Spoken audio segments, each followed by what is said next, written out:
The headlights barely cut through the fog that night on the Slieve Bloom Road, somewhere between Kinnitty and Clonaslee in County Offaly. Michael O'Brien, a lorry driver with 23 years of night routes across rural Ireland, slowed his truck to a crawl. The mist pressed against his windscreen like something alive, something with intent. He'd driven this stretch hundreds of times, knew every bend and pothole, but on this October night in 2019, the familiar road felt wrong.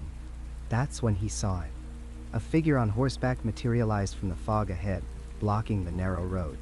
But what froze Michael's blood, what made him slam the brakes so hard his cargo shifted violently behind him, wasn't just the sight of a rider at 3 a.m. It was the absence. Where the rider's head should have been, there was nothing. Just a void against the swirling gray. The horse, he would later tell anyone who would listen, was massive and black, its eyes glowing with an unnatural red light. And in the rider's arm, held high like a lantern, was a severed human head, its mouth twisted in a grimace, its eyes somehow watching him. Michael sat paralyzed in his cab, hands locked on the steering wheel, as the headless rider remained motionless in the center of the road. The temperature in the truck plummeted. His breath came in visible clouds. Then, slowly, deliberately, the figure turned the severed head until its dead eyes fixed directly on him through the windscreen. The mouth moved, though no sound reached his ears. Michael would later swear he heard his own name whispered inside his skull. Then, as suddenly as it had appeared, the figure vanished, not galloping away into the fog, but simply ceasing to exist between one heartbeat and the next. Michael sat there for what felt like hours, but was probably only minutes, his entire body shaking. When he finally found the courage to drive forward, he kept his eyes locked on the road ahead, too terrified to look at the spot where the rider had stood. 3 days later, Michael's cousin died suddenly of an aneurysm. She was 41 years old, with no prior health issues. Michael has never driven that road at night again. He doesn't need to tell people why. In rural Ireland, they already know. This wasn't fiction. This wasn't Hollywood horror or campfire tales. This was a belief system, an ancient terror that still walks Irish roads today. The Dullahan, the Headless Horseman of Celtic mythology, predates Washington Irving's Sleepy Hollow by more than 1,000 years. Long before Ichabod Crane fled through colonial New York, Irish villagers trembled at the sound of hoofbeats in the darkness, knowing that the Dullahan rode the old roads as a herald of death itself. The Dullahan isn't just a ghost story. It's a death omen, a psychopomp from pre-Christian Ireland that has survived conversion, colonization, and modernization. Witnesses still report sightings across Ireland, particularly in the rural counties of Offaly, Tipperary, Sligo, and Down. These aren't drunken tales or mistaken identities. These are sober, credible people who describe the same terrifying details, generation after generation, century after century. But where did this nightmare originate? What darkness in Ireland's ancient past birthed such a horrifying figure? The answer lies in practices so disturbing, so primal, that they reveal uncomfortable truths about the human relationship with death and power. The Dullahan may have its roots in the worship of Crom Cruach, a pre-Christian deity who demanded human sacrifice. Archaeological evidence and old manuscripts suggest that victims were beheaded, their heads offered to ensure fertility and prosperity. The severed head held immense power in Celtic culture, believed to contain the soul and essence of a person. This is where legend meets horrifying history. This is where the fog never fully lifts. And on certain nights, on certain roads across rural Ireland, the Dullahan still rides, carrying its severed head, seeking those whose names it calls in the darkness. In the mist-shrouded valleys of pre-Christian Ireland, long before crosses dotted the landscape and monasteries rose from green hills, the people honored a god whose very name conjured darkness. Crom Dubh, the crooked one of the mound, presided over a realm where harvest and death intertwined like the roots of ancient oaks. His dominion was not gentle. It demanded payment in the most terrible currency humanity has ever known. The fields of Ireland, lush and green beneath summer skies, held a secret written in blood. Every year, as the first weeks of August approached, communities across the island prepared for Ludnasad, a festival that marked the beginning of the harvest season. But this was no simple celebration of abundance. The festivals dedicated to Crom Dubh required sacrifice, and the god's appetite was specific. He demanded the severing of the bond between body and soul, the violent separation of head from shoulders. Archaeological evidence from the period paints a disturbing picture. Excavations at ritual sites across Ireland have uncovered human remains displaying telltale signs of ceremonial beheading. The cuts are too clean, too precise to be the work of warfare or execution. They bear the marks of ritual, of religious ceremony conducted with terrible purpose. At Navan Fort in County Armagh, researchers discovered skulls deliberately placed in patterns suggesting offering. At Dun Eilean in County Kildare, similar findings emerged from beneath what were clearly sacred grounds. The ancient Irish believed that the head contained the soul, that within the skull resided the essence of a person's being. To offer a head to Crom Dubh was to give him complete dominion over a human life, past the point of death and into whatever lay beyond. The Druids who conducted these ceremonies understood this theology intimately. They selected their victims according to strict criteria, choosing individuals who represented the community's most precious resource, its future. Contemporary accounts from later periods, when oral traditions were finally committed to manuscript, described the rituals in fragmentary detail. The victim would be brought to a sacred site at dusk, as the summer sun began its descent. They would be positioned facing west, toward the dying light, and the druid would speak words in the old tongue, words that have not survived the centuries. Then came the blade, sharp and swift, and the head would fall. But the ritual did not end there. The severed head was placed upon a wooden stake and carried in procession through the fields, its dead eyes meant to watch over the crops, its spilled blood meant to nourish the earth. Crom Dubh himself was said to appear at these moments, manifesting in the gathering darkness. Descriptions vary, but they agree on certain details. He was headless, having given his own head in some primordial act of self-sacrifice that established the pattern all future offerings must follow. He carried implements of death, and he could see despite having no eyes, perceive despite having no head. His presence brought terror and blessing in equal measure. When Christianity swept across Ireland beginning in the 5th century, it encountered these ancient practices and set about transforming them. The Church could not simply erase beliefs that had sustained communities for countless generations. Instead, it employed a more subtle strategy. The gods became demons. The sacred became profane. The rituals became sins. But the memories persisted, too deeply rooted to be entirely extracted from the cultural consciousness. Crom Dubh did not disappear. He transformed. Stripped of his divine status, reduced from god to monster, he rode into folklore as the Dullahan, the Headless Horseman of Irish legend. This was not mere story. This was cultural memory, the collective trauma of ritual violence reshaping itself into supernatural warning. The Dullahan embodied everything Crom Dubh had been, but filtered through a Christian lens that rendered him terrifying rather than sacred. The Dullahan's attributes are specific and revealing. He rides a black horse through the night, carrying his own severed head beneath one arm. The head is the color of moldy cheese or rotted meat, its mouth stretched wide in a hideous grin that splits the face from ear to ear. The eyes are small and dark, constantly darting back and forth, seeing everything, missing nothing. Despite being severed from any body, the head can speak, and when it does, it pronounces doom. In one hand, the Dullahan carries a whip, but this is no ordinary instrument. According to the legends passed down through generations, this whip is fashioned from a human spine, the vertebrae strung together with strips of dried flesh. When he cracks this whip, the sound echoes across the countryside like breaking bones. The whip serves both as weapon and as symbol, a reminder of the dismemberment that created him, the ritual violence that gave him form.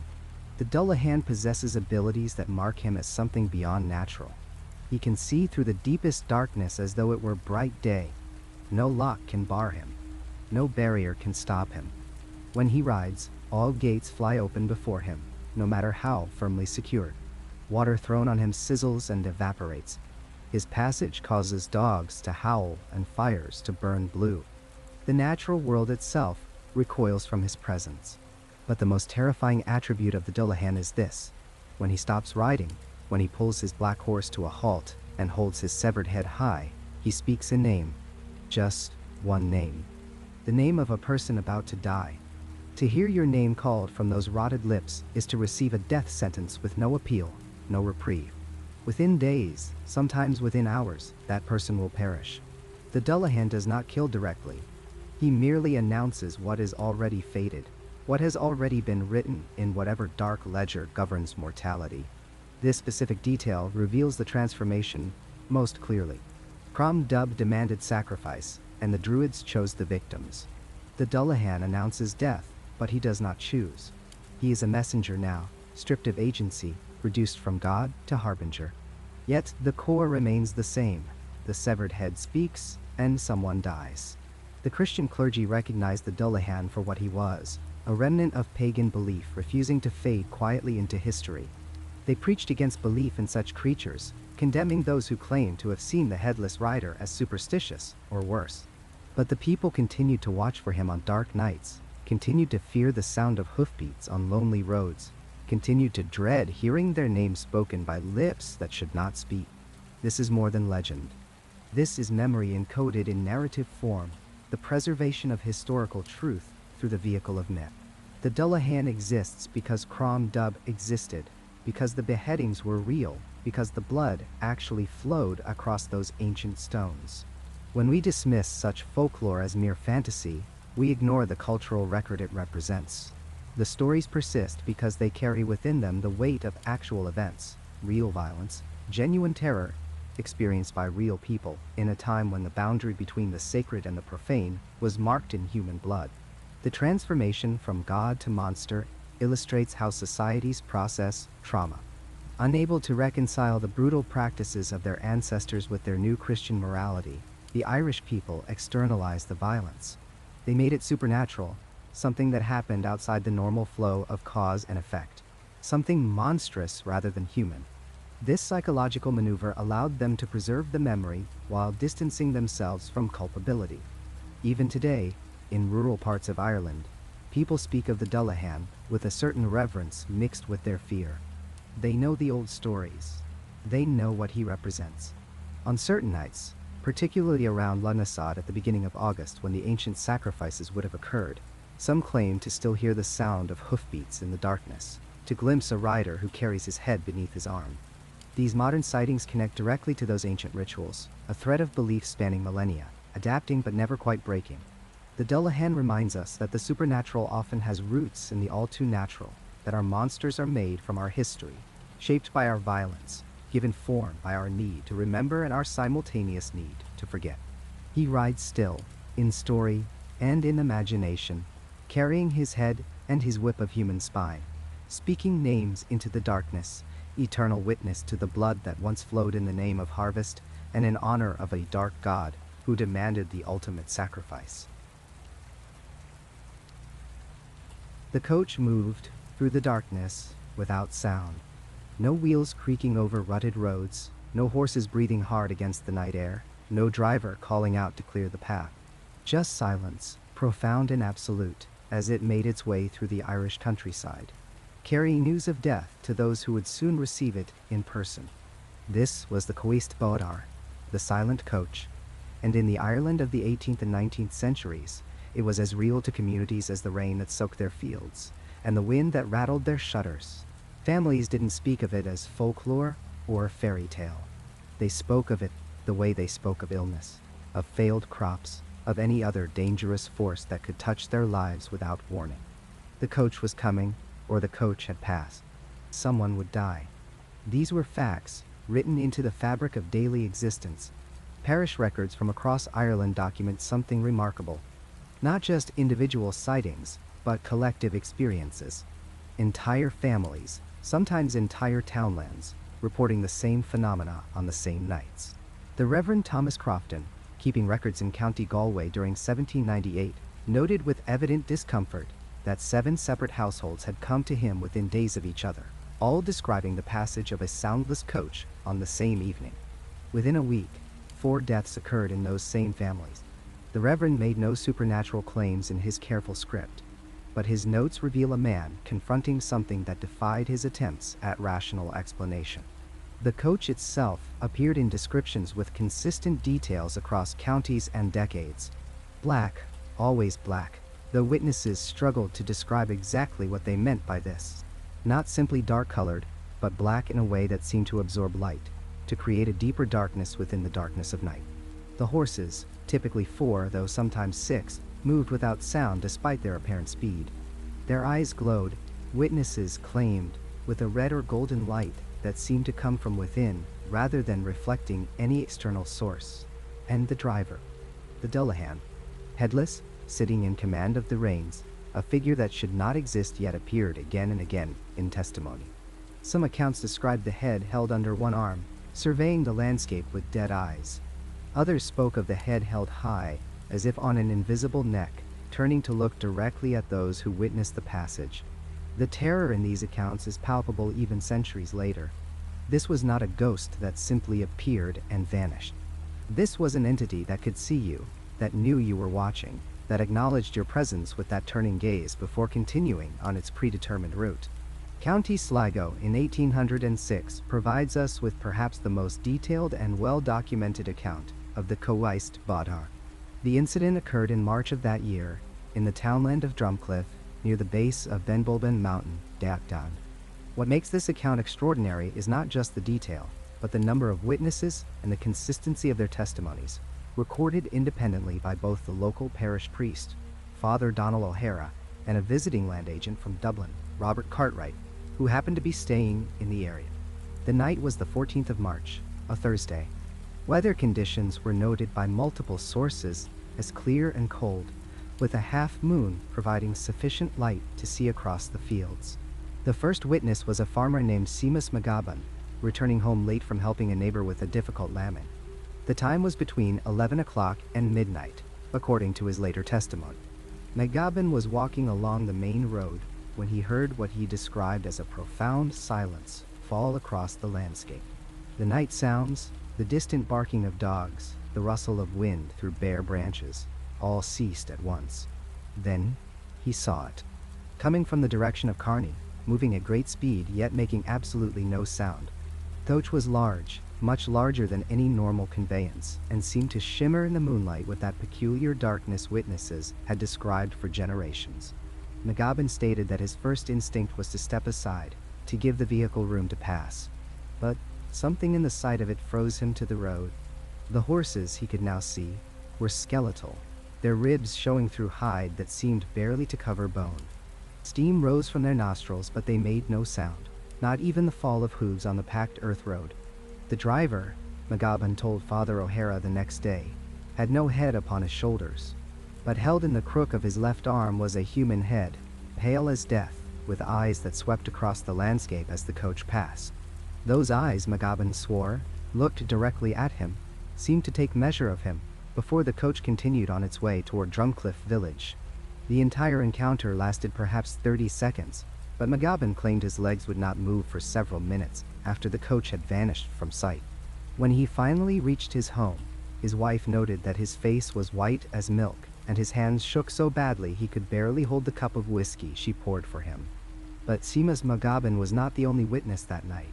The Brennan family, living a quarter-mile from where McGaban had his encounter, reported that at approximately the same time, they heard a sound like thunder approaching their cottage.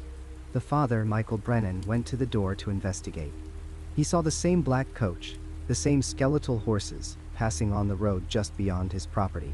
His wife and 3 eldest children joined him at the door, and all gave similar descriptions. The youngest child, a girl of 7 named Oath, began to cry, and could not be comforted for the rest of the night. She claimed the driver had turned his terrible gaze upon their house, and she knew with the certainty of childhood that death was coming. Further along the road, an elderly widow named Mare O'Donnell also witnessed the passage. She had been unable to sleep and was sitting by her fire when she felt what she described as a coldness pass through the very walls of her cottage. Looking out her window, she saw the coach moving past, silent as a shadow. O'Donnell was known in the community as a woman of strong faith and practical disposition. Her testimony, recorded by Father O'Hara, is notably matter-of-fact. She had seen the Cóiste Bodhar. Someone would die. This was the way of things. Most remarkably, Robert Cartwright, the land agent from Dublin, witnessed the same coach from his lodgings at the local inn.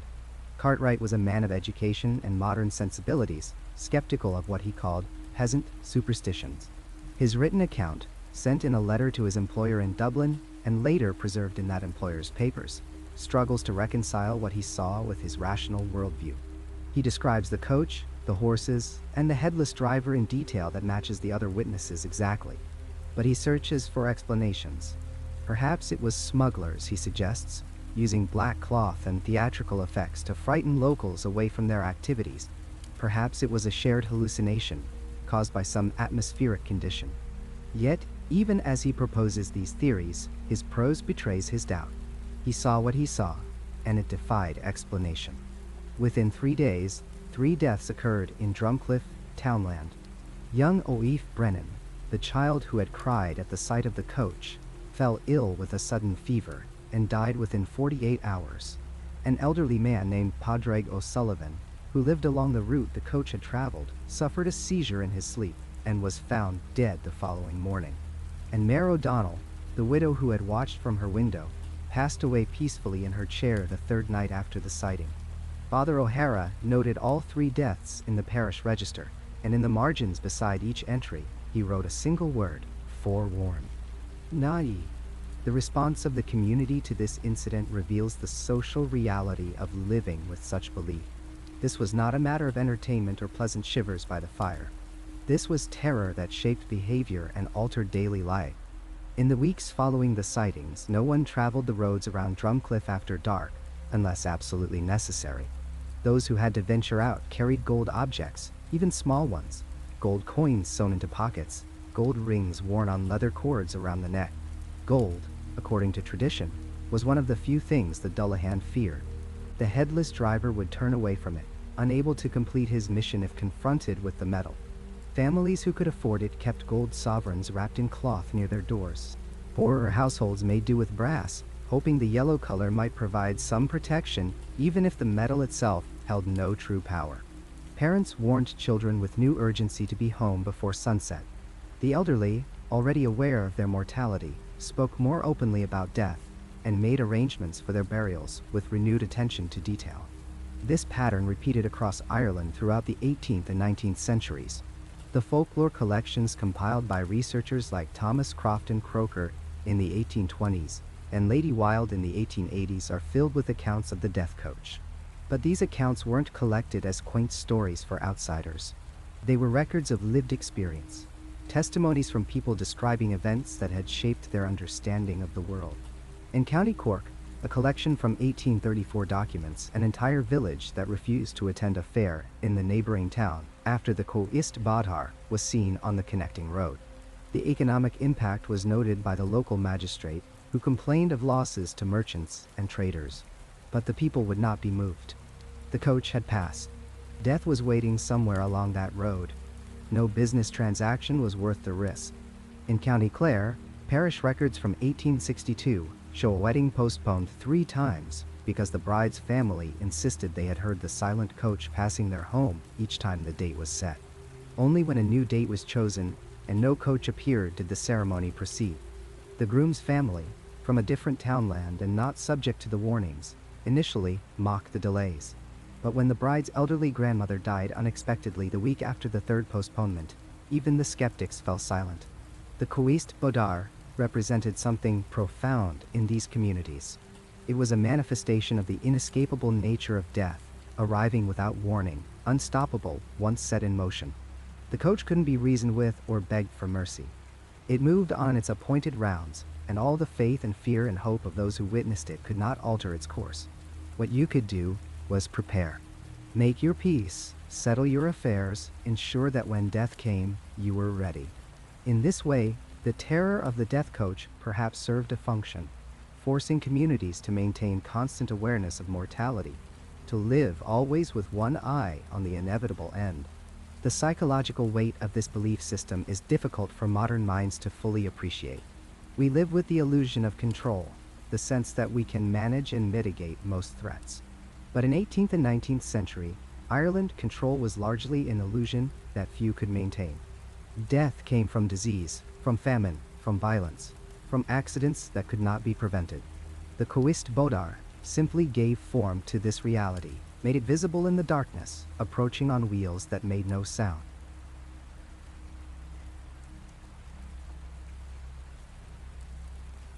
The stench came first. In the autumn of 1845, it rolled across the Irish countryside like an invisible tide, a putrid sweetness that signaled the end of everything. The potato blight had arrived, turning the staple crop of millions into a blackened, rotting mass that dissolved into foul-smelling slime almost overnight. Within weeks, the primary food source for 3 million people had simply vanished from the earth. But it wasn't just the potatoes that were dying. By the winter of 1846, death had become so commonplace in Ireland that the living could barely keep pace with burying the dead. And it was during these darkest months, when starvation hollowed out entire villages and fever swept through workhouses like wildfire, that reports of the Dullahan began to multiply with alarming frequency. The Headless Horseman of Irish folklore, once an occasional tale whispered around winter fires, suddenly seemed to be everywhere at once, riding through the night on roads lined with the dying and the dead. In County Cork, a priest named Father Michael O'Brien kept a journal throughout the famine years, and his entries from 1847 paint a picture of a community descending into a kind of waking nightmare. He wrote of parishioners who refused to leave their homes after dark, convinced they had heard the sound of hoofbeats on the road outside, followed by the distinctive thud of something heavy being thrown to the ground. When morning came, they would invariably discover that a neighbor had died during the night. The Dullahan, they insisted, had called out a name, and that person's time had come. Father O'Brien himself claimed to have witnessed something he could not explain on a February night, when he was summoned to give last rites to a dying child. The moon was full, he wrote, bright enough to cast shadows across the frozen ground. As he hurried along the road toward the family's cottage, he heard the approach of a horse at tremendous speed. He stepped aside to let the rider pass, but what thundered by him in the darkness made his blood freeze. The figure on the horse, he swore, carried its head tucked under one arm, and as it passed it turned that severed head to look directly at him with eyes that glowed with a sickly greenish light. The priest arrived at the cottage to find the child had died moments before, though the family insisted she had been alive and speaking just minutes earlier. Such accounts were far from isolated. In villages across Galway, Mayo, and Donegal, the Dullahan sightings became so frequent that they were recorded not just in personal letters and diaries, but in the relief reports submitted by British officials who were attempting to document the scale of the catastrophe. One administrator noted with obvious discomfort that the peasantry had become convinced that a supernatural agent of death was actively stalking the countryside, and that this belief was hampering relief efforts as people refused to venture out after sunset to collect food rations. The psychological dimension of these sightings cannot be separated from the unprecedented trauma that was unfolding. This was not death, as it had been known before. This was death on an industrial scale, death that came for entire families at once, death that left bodies lying in ditches because there was no one left with the strength to bury them. The workhouses designed to provide relief became charnel houses where fever and dysentery killed hundreds every week.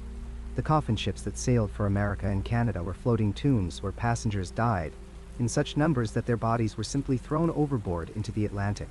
In this landscape of unimaginable loss, the human mind desperately sought patterns, sought meaning, sought some way to understand why this was happening.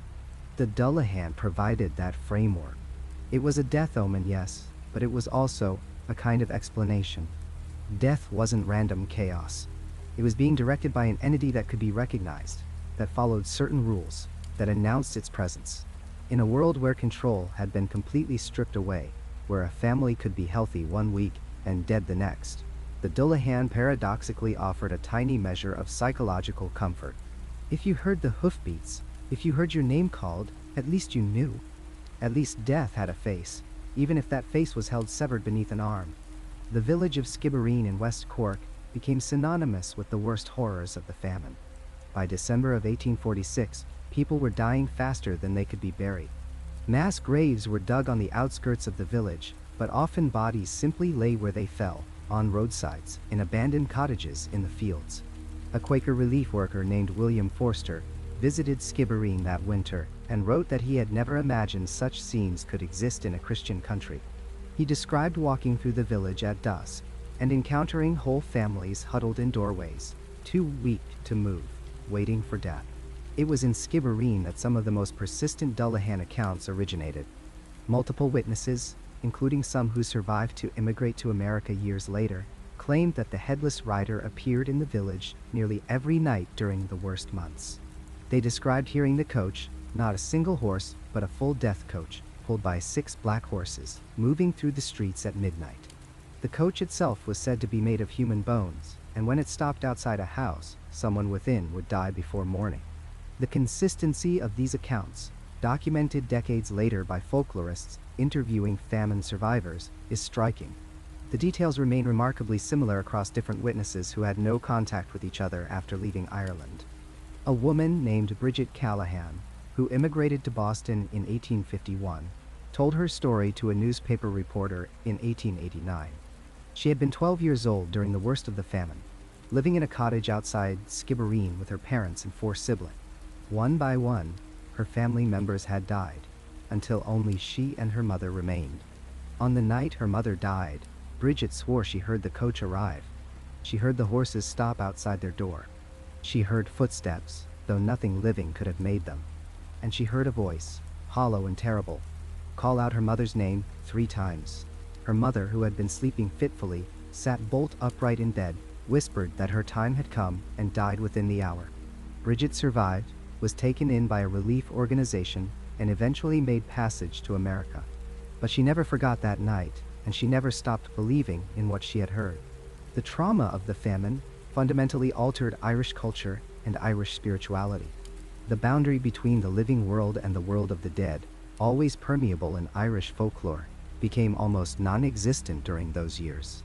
When death surrounded you constantly, when the corpses of neighbors lay unburied in the road, when emigrant ships arrived in Canada with half their passengers dead in the hold, the supernatural didn't seem supernatural anymore. It seemed like just another aspect of the nightmare reality that had become daily life. The Dullahan legend evolved during this period. It became darker, more immediate, more personal. The older stories had portrayed the Dullahan as a distant figure, rarely seen, appearing perhaps once a generation. The famine transformed it into something that might appear at any moment, something that was actively hunting through the Irish countryside, calling out names, claiming victims by the thousands. The legend absorbed the trauma, became a vessel for it, a way to express and externalize the terror that had no other adequate outlet. When the Irish began to flee the famine, sailing in those coffin ships to America, Canada, and Australia, they brought the Dullahan with them. The legend traveled in the minds of traumatized survivors, becoming part of the cultural baggage of the Irish diaspora. In the immigrant neighborhoods of Boston, New York, and Philadelphia, Irish mothers would warn their children about the Headless Horseman, would tell them to be silent when they heard hoofbeats at night, would pass along the traditional protections against the creature. Gold would make it turn away, they said. A shout would make it throw blood in your face, blinding you. If you heard your name called, you must never answer. These weren't just ghost stories anymore. They were inherited trauma, passed down through generations. The Dullahan had become a symbol of the famine itself, of the incomprehensible loss that had shattered an entire nation and sent its people fleeing across the world. In America, Irish immigrants would sometimes report hearing the death coach in the streets of their new cities, particularly in times of illness or tragedy. During cholera epidemics, during the draft riots of the Civil War, during times when death once again became overwhelming and omnipresent, the Dullahan would reportedly return, as if the collective trauma of the community could summon it forth. The legend found new life in Irish-American communities, adapting to its new environment, but never losing its essential connection to that period of mass death. It became a way for subsequent generations to understand something of what their ancestors had experienced, even if the full horror could never be adequately conveyed. The Dullahan was the famine given form, the million dead given a single terrible face, or rather given a figure with no face at all. Just an empty neck and severed head held aloft, searching eternally for the next name to call. In modern Ireland, historians and psychologists have begun to examine the famine through the lens of mass trauma, recognizing that the psychological damage inflicted during those years echoed through generations. The spike in supernatural sightings, including but not limited to the Dullahan, is now understood as one manifestation of that trauma, a way that communities processed grief and loss on a scale that defied normal human comprehension. The Dullahan sightings were real in the sense that people genuinely experienced them, genuinely believed they had encountered something beyond the natural world. Whether that something existed objectively or was created by minds pushed beyond endurance hardly matters. The terror was real. The deaths were real. And the legend that emerged from those years of darkness continues to haunt us today, a reminder that sometimes the monsters we create in response to trauma can be just as powerful and enduring as any historical fact. The autumn nights along the Hudson Valley in 1820 carried more than the scent of wood smoke and turning leaves. They carried whispers and accents thick with the old country, stories told in Irish brogues around tavern fires and in the cramped quarters where immigrant families huddled against the new world's uncertainties. And listening, always listening with his notebook close at hand, was a young American writer named Washington Irving, poised to commit what some modern scholars now call one of the most successful acts of literary appropriation in American history. Irving had positioned himself perfectly to harvest the folklore of others. His wanderings through the Hudson Valley weren't mere romantic strolls through picturesque countryside. They were calculated expeditions into immigrant communities, places where the old world's darkest legends still breathed and pulsed with authentic terror. The Irish who had fled poverty and political turmoil brought with them something Irving recognized as valuable, though he would never credit them for it. They brought the Dullahan. The Dullahan was no quaint Halloween decoration. In Irish folklore, this headless horseman represented death itself, riding through the night on a massive black stallion, carrying his own severed head under one arm. The head, preserved by dark magic, retained its ability to see vast distances in the darkness. Its eyes moved constantly, scanning the countryside. Its mouth twisted into a horrible grin that stretched from ear to ear. When the Dullahan spoke, it was only to call out the name of the person about to die. To hear your name from those rotting lips meant your death was imminent and utterly unavoidable. The Dullahan rode for a singular purpose.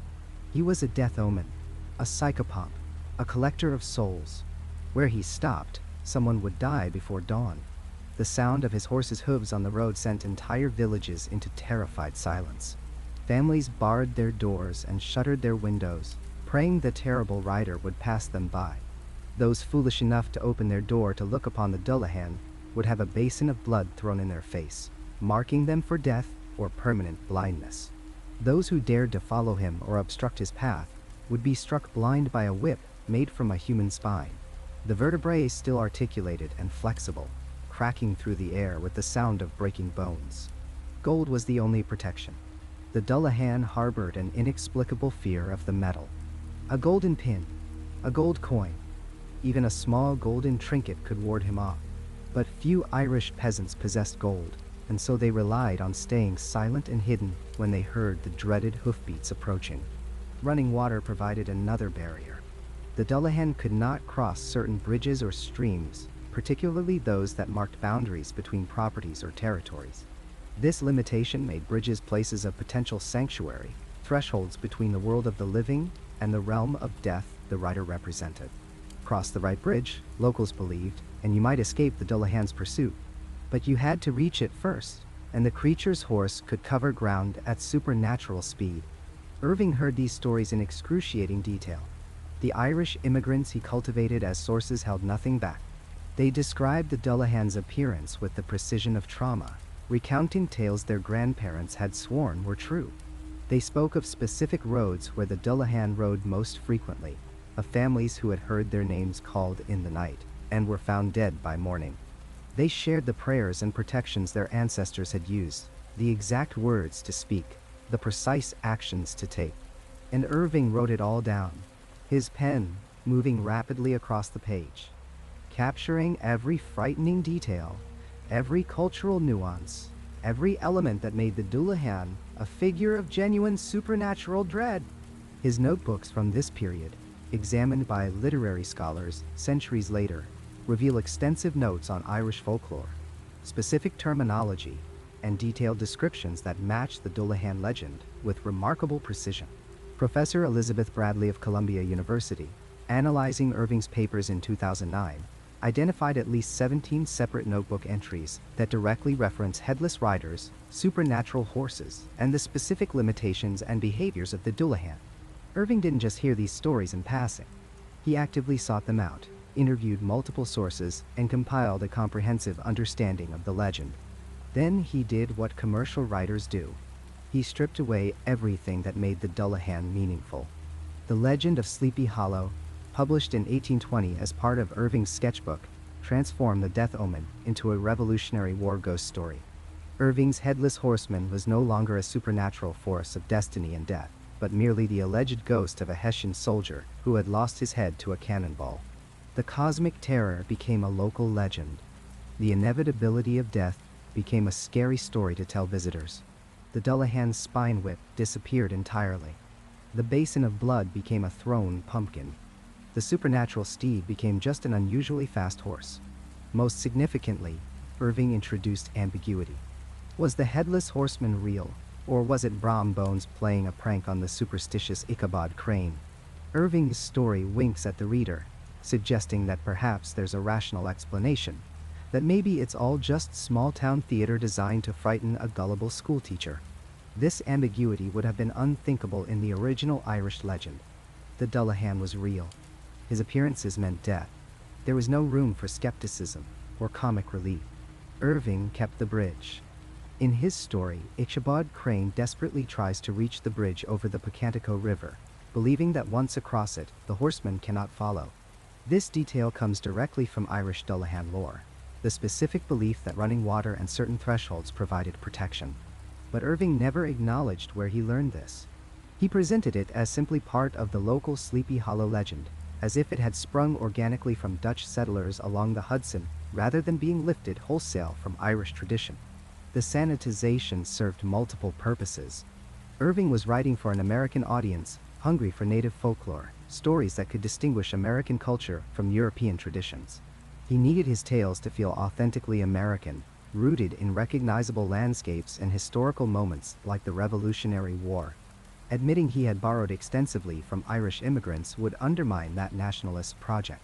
It would reveal that American folklore was, at this early stage, largely imported and repackaged rather than homegrown. More cynically, Irving needed his stories to sell. Gothic horror was popular, but it had to be digestible, entertaining rather than genuinely disturbing. The Dullahan's true nature, as an unstoppable death omen who called out your name and guaranteed your demise, was too dark for the emerging American middle-class readership. They wanted to be pleasantly frightened, not confronted with the inevitability of death and the powerlessness of human beings against cosmic forces. Irving gave them what they wanted, a spooky story with comic elements, a bumbling protagonist, and an ending that suggested maybe it was all just a prank after all. The Irish sources Irving used remained unnamed and uncompensated. They shared their cultural heritage in good faith, perhaps hoping for community connection or simply responding to a friendly face asking questions. They could not have imagined that their stories would be transformed into one of America's most enduring legends without any acknowledgement of their contribution. When the legend of Sleepy Hollow became a publishing success, the profits went entirely to Irving. The immigrant communities that provided the raw material received nothing, not even a footnote. Literary scholar Michael Byrne, writing in 2015, traced the specific path of Irving's research through the Hudson Valley. Irving frequented taverns in Tarrytown and the surrounding areas known to be gathering places for Irish laborers. He attended community gatherings and positioned himself as a curious listener, someone interested in old world traditions. Multiple sources from the period mention Irving's presence at these events, his notebook always nearby, his questions always probing for more detail, more specificity. What makes Irving's appropriation particularly galling to modern critics is the completeness of the theft. He didn't just borrow a general concept of a headless rider. He took specific, distinctive elements, the headlessness, the nighttime riding, the supernatural horse, the bridge as barrier, the connection to death, and the supernatural. These weren't generic ghost story elements. They were the defining characteristics of a specific cultural legend, recognizable to anyone familiar with Irish folklore. And in taking these elements, Irving stripped them of their meaning. the Dullahan wasn't just a scary monster in Irish tradition. It was a manifestation of death's inevitability, a reminder that certain forces cannot be negotiated with or escaped. It embodied the fatalism of a culture that had endured centuries of colonization, poverty, and loss. When the Dullahan called your name, no amount of cleverness or bravery could save you. This was a people's way of making sense of random death, of processing the reality that life could end suddenly and unfairly. Irving's horseman carries none of this weight. It's a spook, a local legend, possibly a hoax. It chases Ichabod Crane, who may or may not escape, and the whole thing might be explained away as Brombones in a costume. The existential terror becomes a campfire story. The cultural expression of a colonized people becomes entertainment for their colonizers' descendants. By the late 20th century, Irving's Headless Horseman had become inseparable from American Halloween culture. Countless adaptations, from Disney cartoons to Tim Burton films, reinforced Irving's version as the authentic legend. The Dullahan, meanwhile, remained largely unknown outside of Irish communities and folklore specialists. When people thought of Headless Horseman, they thought of Sleepy Hollow, Revolutionary War ghosts, and pumpkins. They didn't think of spine whips and basins of blood and the terrifying certainty of death. This is how cultural appropriation functions at its most effective. It doesn't just borrow. It replaces. It overwrites the original with the copy, then erases any evidence that an original ever existed. Irving's success meant that Irish immigrants' children and grandchildren grew up knowing the Headless Horseman of Sleepy Hollow, but potentially forgetting the Dullahan, their ancestors. The commercialized version became more culturally dominant than the authentic tradition. The notebooks remain, though. Irving's own words, preserved in archives, testify to where his inspiration truly originated. Literary scholars continue to trace the connections, to document the appropriation, to restore credit where it was systematically denied. The Irish immigrants of the Hudson Valley in 1820 may never receive proper acknowledgement in the popular imagination, but the historical record increasingly reflects their contribution. They brought their darkest legends to the New World, and those legends became American classics. Even if America chose to forget who first told them beside the fires on cold autumn nights along the Hudson. The cold earth of County Armagh yielded its secrets reluctantly in the summer of 1994. Archaeologists working at Navan Fort, the ancient seat of Ulster kings, expected to find pottery shards and perhaps the foundations of ceremonial structures.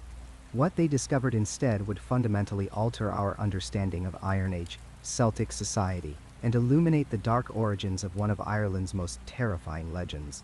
In the excavation pit, arranged with deliberate precision, lay 17 human skulls. No bodies accompanied them. The heads had been severed cleanly from their owners, preserved with care, and placed in a circular pattern that suggested profound ritual significance. The cuts through the vertebrae were too clean, too practiced to be battlefield injuries. These were the remnants of something far more disturbing than war. Dr. Eileen Murphy, the forensic anthropologist who examined the remains, noted the distinctive cut marks immediately. The angle of the blade strikes, the careful separation of skull from spine, the absence of defensive wounds on the few skeletal fragments found nearby, all pointed to a single chilling conclusion. These people had been ritually beheaded. Some appeared to have been willing participants, kneeling to receive the blade. Others showed signs of restraint, their neck vertebrae bearing the scratches of ropes or bindings. Carbon dating placed the skulls between 250 and 150 years before the Common Era, the height of Celtic Iron Age culture in Ireland. This was not the work of invaders or conquerors. This was something the Celts did to themselves, to their own people, as part of their spiritual practice. The Navan Fort discovery was not isolated. Across Ireland and Britain, similar evidence had been accumulating for decades, slowly building a picture of what scholars now call the Celtic head cult. At Stonyford in County Kilkenny, excavations in 2006 revealed a pit containing 23 skulls, again without bodies. The skulls had been placed facing eastward toward the rising sun, and traces of pine resin suggested they had been treated with preservatives. At Danebury Hill Fort in Hampshire, Archaeologists found skulls mounted on stakes, positioned at the entrance to the settlement. The eye sockets showed distinctive wear patterns indicating they had been displayed for extended periods, exposed to weather and wind, watching over the community like guardian spirits. At Bredon Hill in Gloucestershire, 64 skulls line the ramparts of an Iron Age fort, some still wearing their bronze war helmets when discovered. The forensic evidence from these sites tells the same story again and again. These were not casualties of battle left unburied. They were carefully selected individuals whose heads were taken, processed, and venerated. The ancient Greek and Roman writers who encountered the Celts described these practices with fascinated horror. Diodorus Siculus, writing in the 1st century before the Common Era, recorded that Celtic warriors cut off the heads of their enemies in battle and attached them to their horses' necks. He wrote that they preserved the most distinguished heads in cedar oil and displayed them proudly to strangers, refusing large sums of money for particularly prized specimens. Strabo described Celtic temples decorated with severed heads nailed to the walls.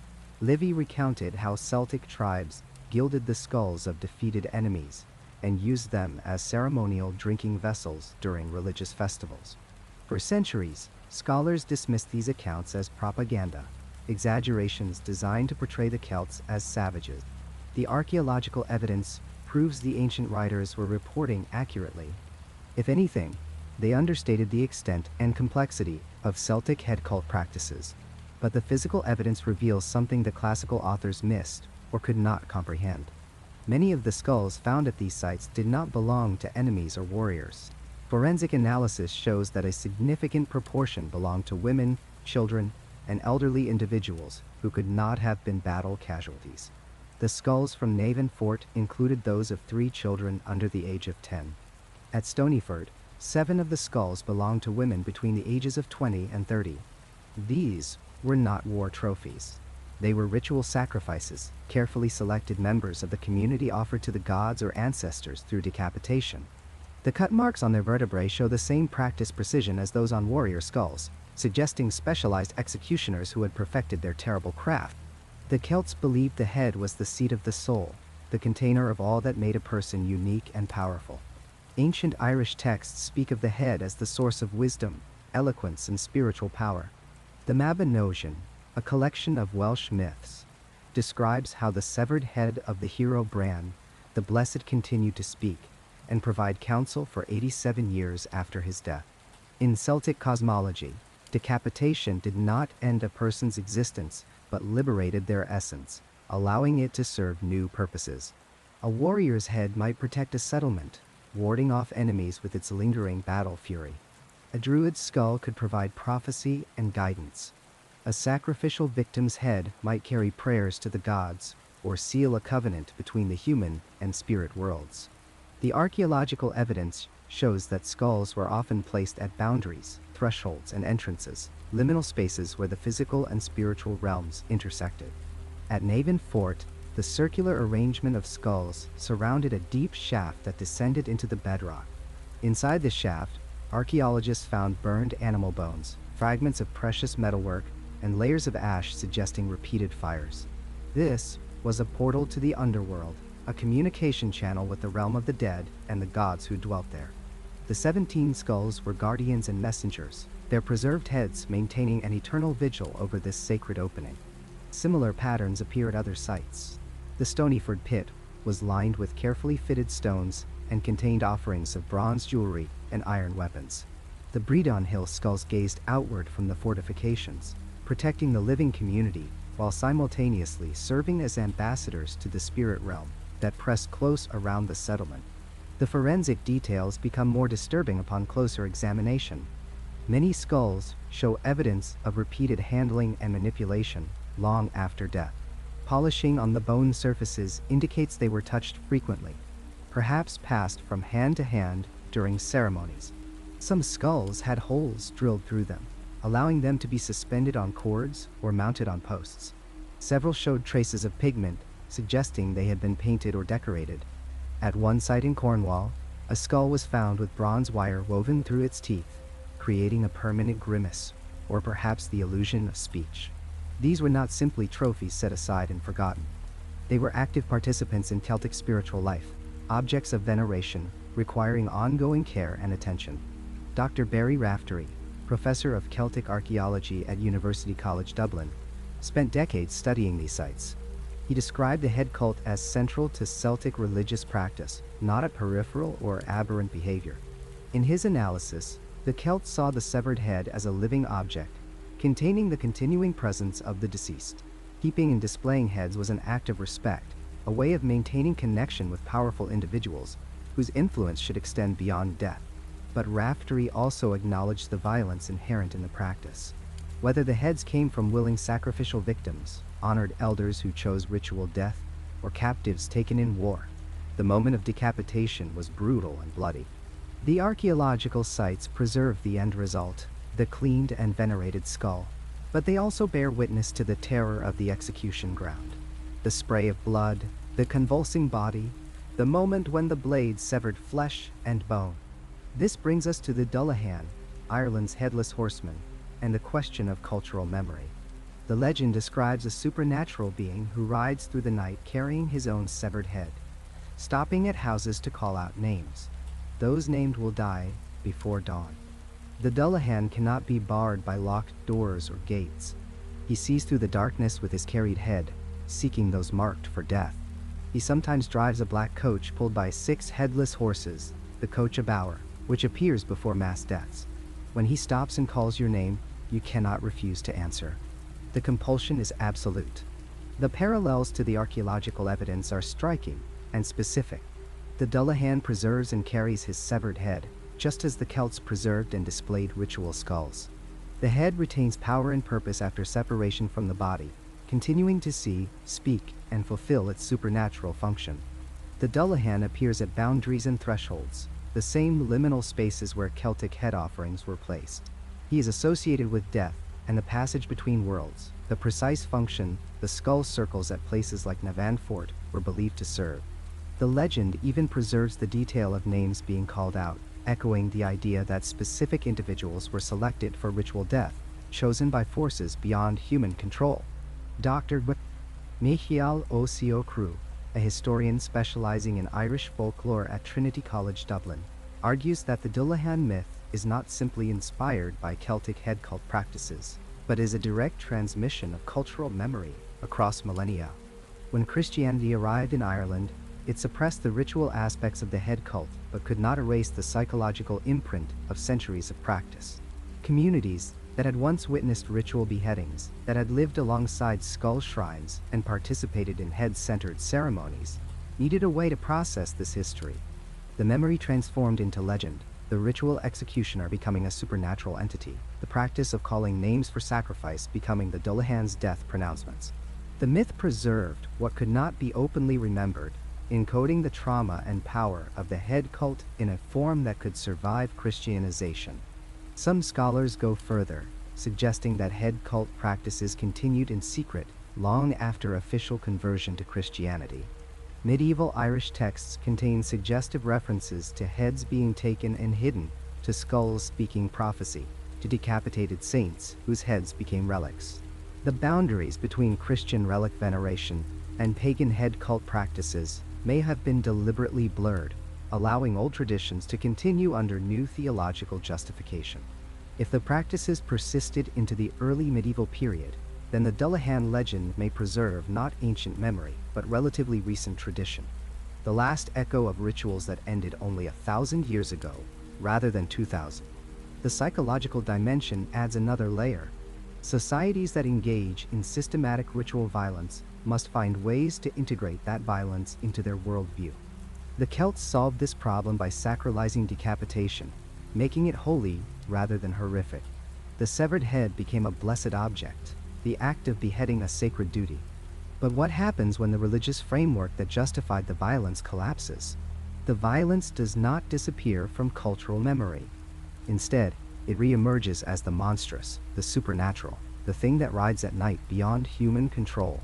The Dullahan is what the Celtic executioner becomes when his ritual authority is stripped away, when the sacred act is revealed as simply killing. The legend allows communities to remember and process historical violence, while safely distancing themselves from it. The horror is projected onto an otherworldly being, no longer human responsibility. The excavations continue. New sites are discovered regularly, each adding details to our understanding of Celtic head cult practices.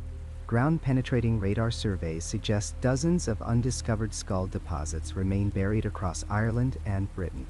Each new find reinforces the same conclusion. For the Iron Age Celts, decapitation was not exceptional violence, but routine religious expression. The severed head was their most powerful spiritual tool, their connection to gods and ancestors, their protection against enemies, both human and supernatural. When you hear the legend of the Dullahan now, remember the 17 skulls arranged in their circle at Navan Fort. Remember the careful cuts through the neck vertebrae, the practiced hands that wielded the blade, the community that gathered to witness the ritual.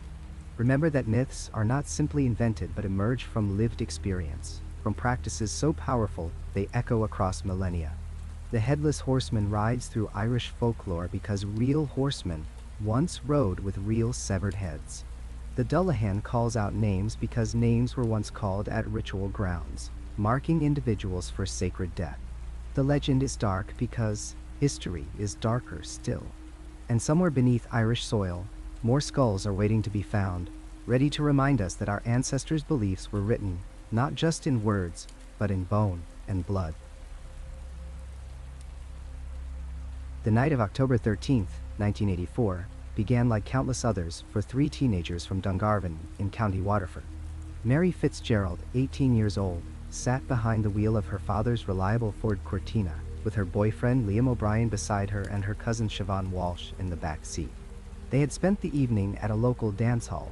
Nothing unusual, nothing that would suggest the night would fracture their lives into a before and after. The roads between Dungarvan and their homes wound through countryside that had changed little in centuries, narrow lanes bordered by ancient hedgerows and stone walls that had witnessed generations pass by. It was just past midnight when they turned onto the Ballymacarbry Road, and Mary would later tell investigators that she felt perfectly alert, completely sober, and entirely confident in her driving. The moon was nearly full that night, casting everything in silver light, and the road ahead stretched empty and quiet. What happened next would be recounted by all three witnesses, with a consistency that would perplex investigators, medical professionals, and journalists for years to come. Mary was the first to see it. She would describe later, in a voice that had become hollow with the memory, that she saw something dark materialize in the middle of the road ahead. Not emerge from the hedgerow, not walk into view, but simply appear as though reality itself had torn open to allow it passage. At first, she thought it might be someone on horseback, perhaps a farmer checking livestock, though the hours seemed strange for such activity. But as the car's headlights caught the figure more fully, the ordinary explanation evaporated like morning mist. The horse was massive, far larger than any ordinary animal, its coat so black that it seemed to absorb the light rather than reflect it. Mary's foot moved instinctively toward the brake, and in that moment, all three of them saw what the rider lacked. Where a head should have been, there was nothing. Not darkness, not shadow, but an impossible absence. The figure sat upright in the saddle, dressed in what appeared to be old-fashioned clothing, dark and flowing. But the collar simply ended in empty space. Liam, who had been looking down at a cassette tape, jerked his head up at Mary's sharp intake of breath, and his testimony would later match hers in every particular detail. Siobhan, leaning forward from the back seat, began to scream. The horse's eyes glowed with an unnatural phosphorescent light, a sickly yellow green that reminded all three witnesses of decay, of things rotting in wet earth. Mary slammed her foot on the brake pedal, and the car began to slow, but not in the way it should have. The deceleration felt wrong, dreamlike, as though they were moving through something thicker than air. Liam reached for the door handle, some primal part of his brain screaming at him to run, but his hand wouldn't obey. None of them could move properly. Mary's hands remained locked on the steering wheel, her body rigid as the car rolled forward of its own accord. The temperature inside the vehicle plummeted. Mary would later tell the police that she could see her breath forming clouds in the air, that frost began to form on the inside of the windscreen, even as they sat there, even as their own body heat should have kept the interior warm. The radio, which had been playing a late-night request show, began to emit a sound that none of them could adequately describe. Not static exactly, but something organic, something that resembled breathing or perhaps a heartbeat, slow and deliberate and utterly wrong. The headless rider sat motionless on the massive horse for what felt like an eternity, though Liam would later estimate it could have been no more than 30 seconds. The horse itself seemed to expand and contract slightly, as though it were breathing, but its ribs showed through its hide in a way that suggested starvation or death. Steam rose from its nostrils in great billowing clouds. Then, with a movement that all three described as both impossibly slow and terrifyingly fast, the rider raised one arm and pointed directly at the car. At them. The gesture carried a weight of recognition, of intentionality, that shattered any hope that this might be a shared hallucination or trick of the light. That was when the car died completely. The engine cut out with a choking sound. The headlights extinguished as though someone had flipped a switch, plunging them into darkness broken only by the moonlight and that terrible glow from the horse's eyes. Mary turned the key frantically, pumping the accelerator, but the engine wouldn't even turn over. It was as if the car had become a dead thing itself, all its mechanical life drained away. Liam tried again to open his door and this time succeeded, tumbling out onto the cold asphalt. He would later describe the air outside as being so thick with dread that it felt like drowning, like trying to breathe underwater. Siobhan remained frozen in the back seat, her hands covering her face, her body shaking so violently that Mary could feel the tremors through the car's frame. Mary herself managed to get her door open and stepped out, her legs barely supporting her weight. The rider remained motionless, that arm still extended, and now Mary could see that where the hand pointed, the very air seemed to shimmer and distort. Liam was backing away from the car, his eyes locked on the figure, when he stumbled over his own feet and fell hard onto the road. The sound of his body hitting the pavement seemed unnaturally loud in the oppressive silence. Then, the horse moved. It turned its massive head toward Liam, those glowing eyes fixing on him, and it took one step forward. Just one, but the sound of its hoof striking the ground sent vibrations through the earth that all three witnesses felt in their bone. In that moment, Liam began to run. Not down the road, not toward anywhere in particular, just away, his body operating on pure animal panic. Mary found her voice and screamed for him to stop, but the sound that came out was thin and weak, swallowed by the night. She turned to grab Siobhan from the car, and when she looked back toward the rider, it was gone. Vanished as completely as it had appeared, leaving nothing but empty road and moonlight. The return of sensation was almost as shocking as its loss. The air temperature normalized in seconds, the oppressive weight lifted, and suddenly Mary could hear normal night sounds again, insects and a distant dog barking. The car's interior lights flickered once, twice, then came back unsteadily. Liam was nowhere to be seen, having run perhaps a quarter mile down the road before his legs simply gave out beneath him.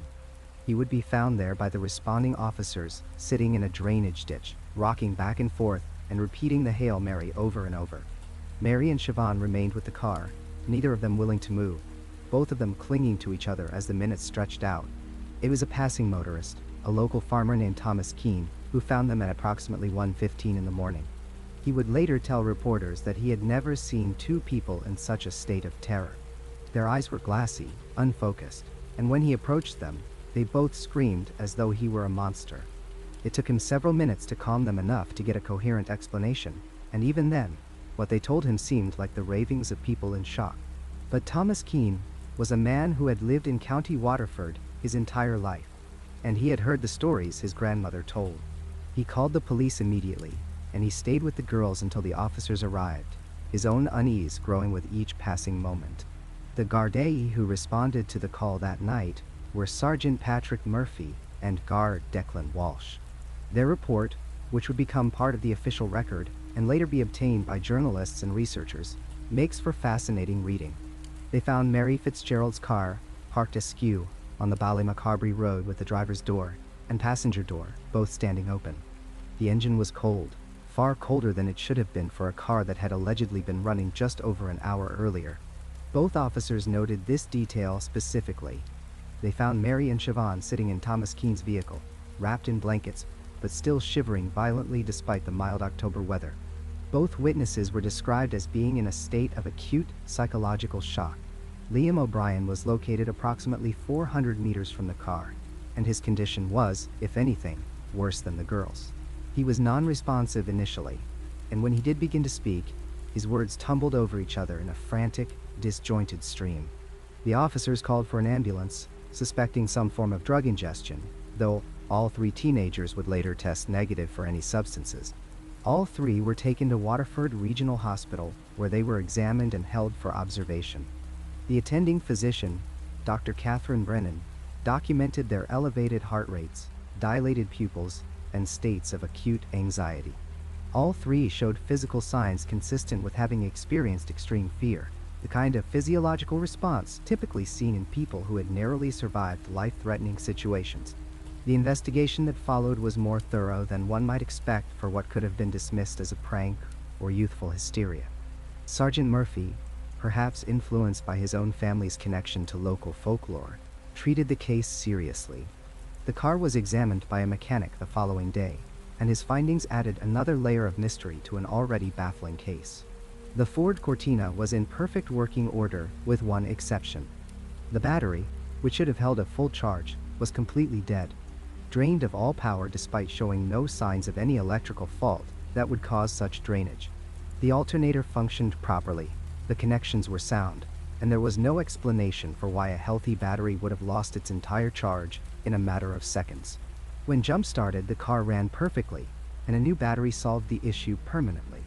The investigation included interviews with local residents along the Ballymacarbry Road. Several farmers reported that their dogs had been agitated that night, barking incessantly around midnight, though this was not considered particularly unusual. One elderly woman, Bridget O'Sullivan, told the officers that she had been unable to sleep that night, that she had felt a presence in the air, something old and angry passing through. Her testimony was noted but not given significant weight in the official report.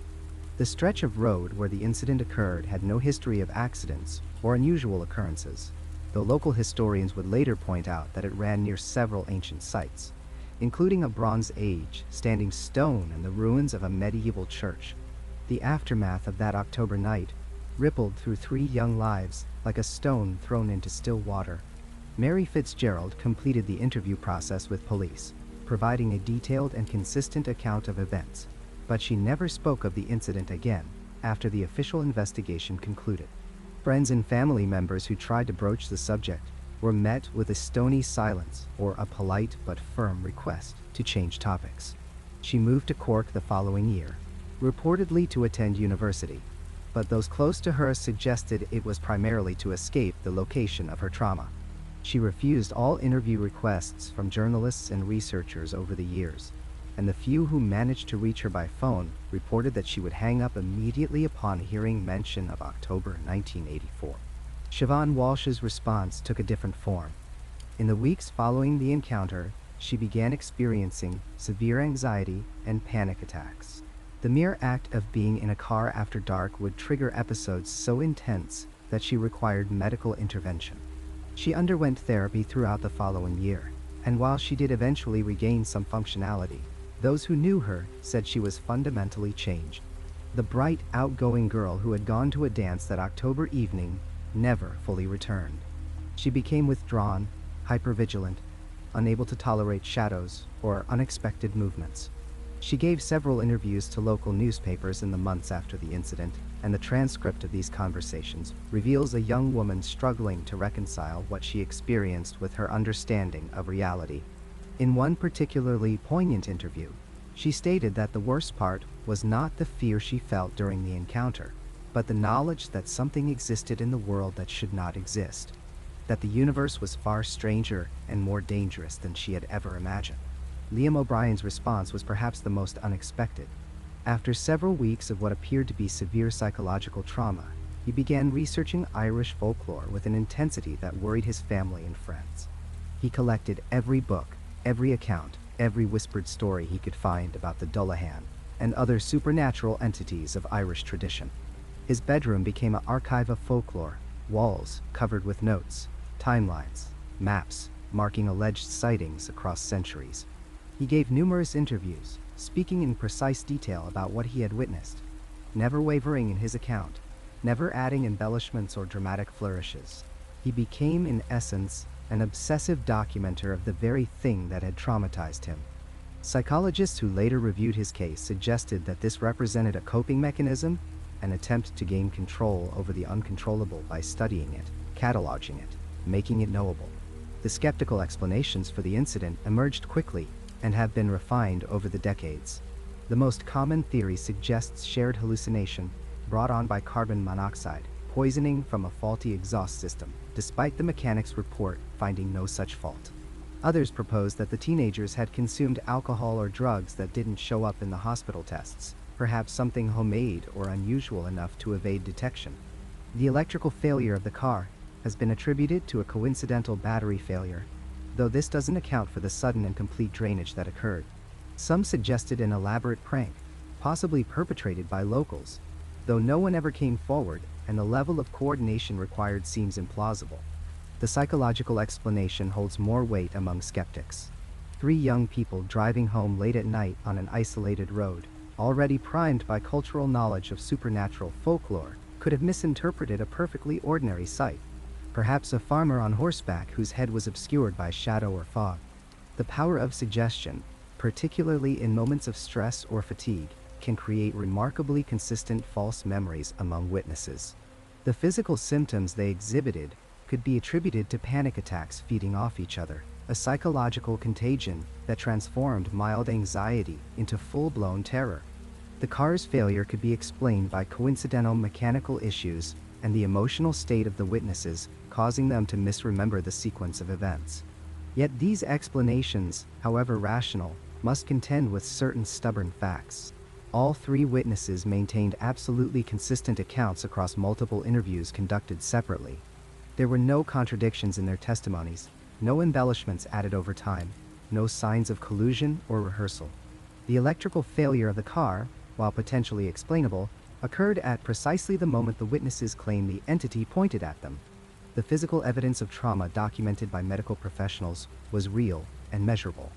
And perhaps most significantly, the witnesses themselves, particularly Liam O'Brien, have spent decades insisting with quiet certainty that what they saw was real, that no alternative explanation can account for the totality of their experience.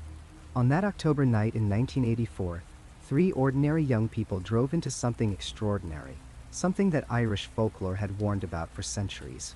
Whether the Dullahan they encountered was a supernatural entity, a psychological manifestation, or something else entirely, the impact on their lives was undeniably real.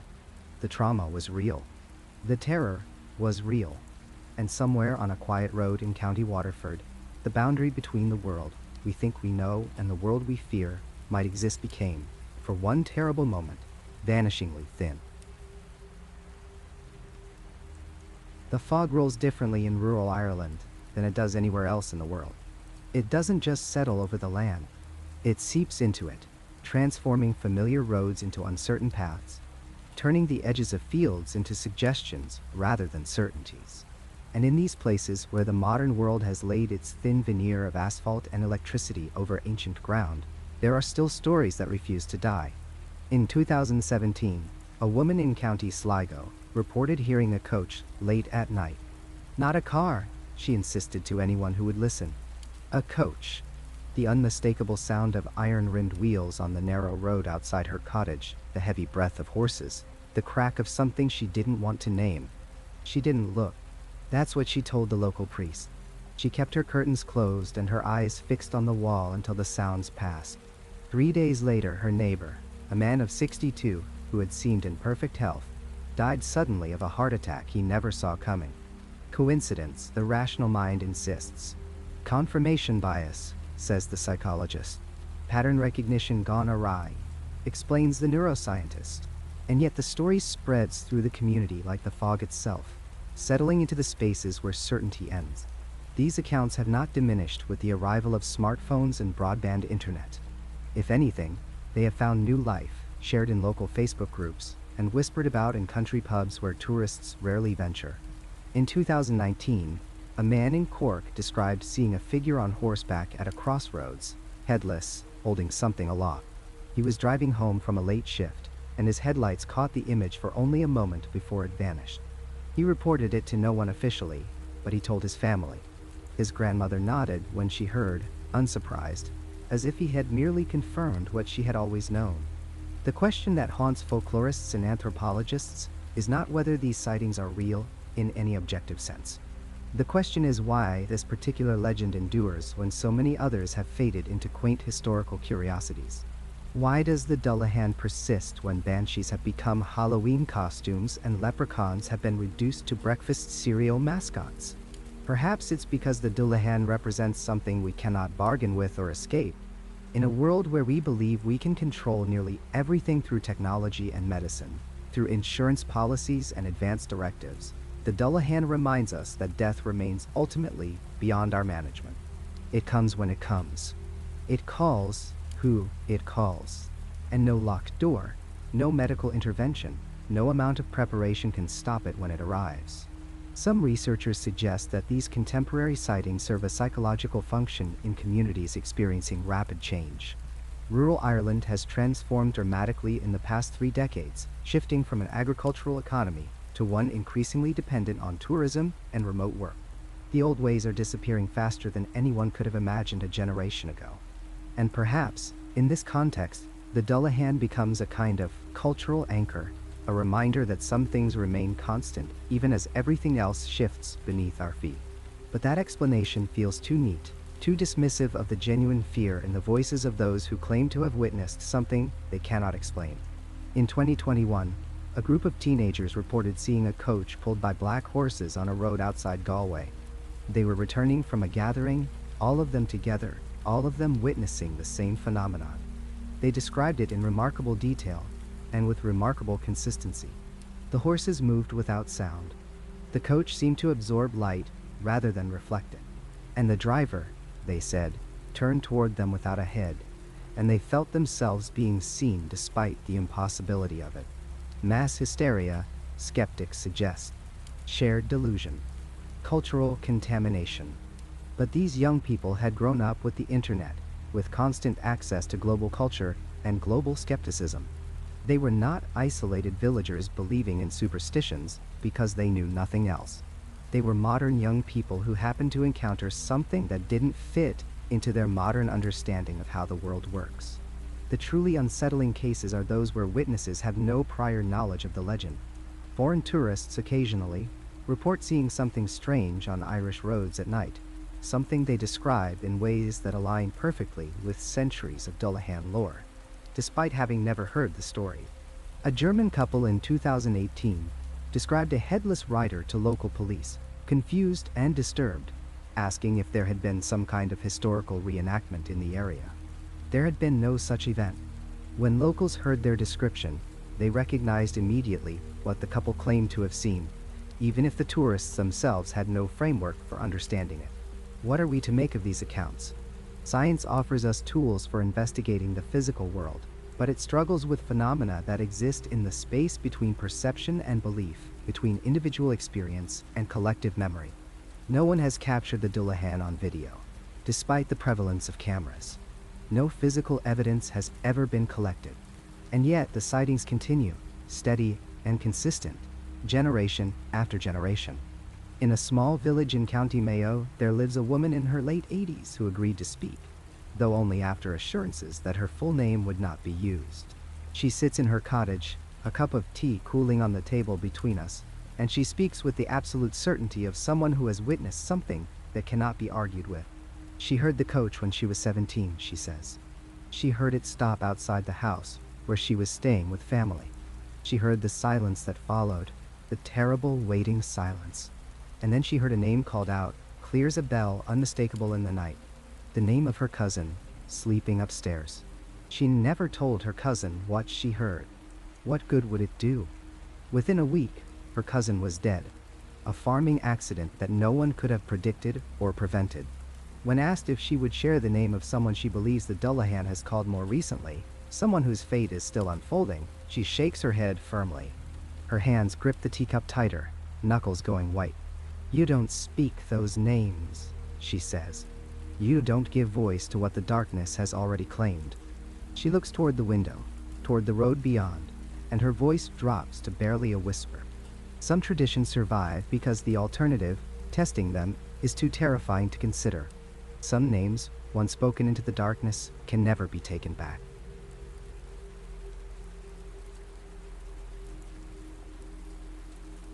That's where this journey ends for tonight. If you made it all the way here, subscribe and hit the bell for more long-form stories like this. Check out the videos on screen for more right now. Drop your own experiences in the comments below. Thanks for listening, and I'll see you in the next one.